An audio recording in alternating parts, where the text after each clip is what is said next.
How happy are people who will let AI work for them now? People use it to analyze their home electricity bill. AI gives off-peak power consumption suggestions. Save hundreds of dollars every month. Some people upload photos when shopping. Let AI recognize IQ taxes and impulse spending.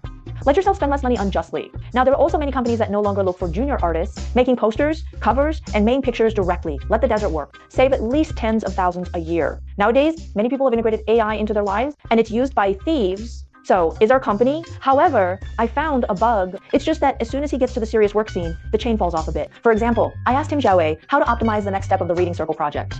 Usually he throws out a bunch of correct found online. It's completely pointless. It doesn't land at all. Why does AI perform so poorly in the workplace? I think there are 3 reasons. The first is that the big model doesn't understand what we're doing. What does your company do and what does your business do? How is the division of labor in the team? He didn't know anything about it. How is it possible to give accurate advice? And the current AI models basically only have short-term memory. He was confused after smelling it up and down. If I want AI to analyze the optimization direction of a specific project, then you have to feed him the past and present life of the project first.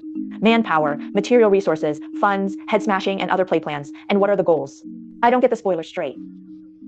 Then their answers are like the daily horoscope, empty and useless. The second is that there are certain security risks. To train the big model, you have to feed him the core information of the company. But which boss would dare to stuff this information into the luggage of a third party?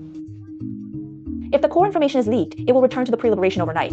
The third is the inability to handle complex tasks. At present, many large model skill points are still relatively single. Some are good at word processing. Some are good at drawing. Using it to handle simple tasks is indeed an efficiency artifact. But the problem is that the office scene is not a single line. You have to do the text at the same time. Tables, pictures, audio, video, etc. Multimodal tasks. At this point, the large model is not sufficient. In fact, think about it carefully. Can you contact our work contacts? Isn't it office software? Recently, on this track, domestic companies have submitted new assignments. For example, Faishu, a subsidiary of ByteDance, released a knowledge Q&A. Now, at first I hear this question and answer, and it's sort of a big model. In fact, it is very large. As a veteran user for many years, everything about our company's daily communication and project management is on the scrap page. So I asked him some questions. For example, show me the progress of the Little Reading Circle project in the past 6 months. He immediately retrieved half a year's chat records, conference audio, text, manuscript, PPT documents, etc. Summarize where the video is making, what other issues need to be addressed.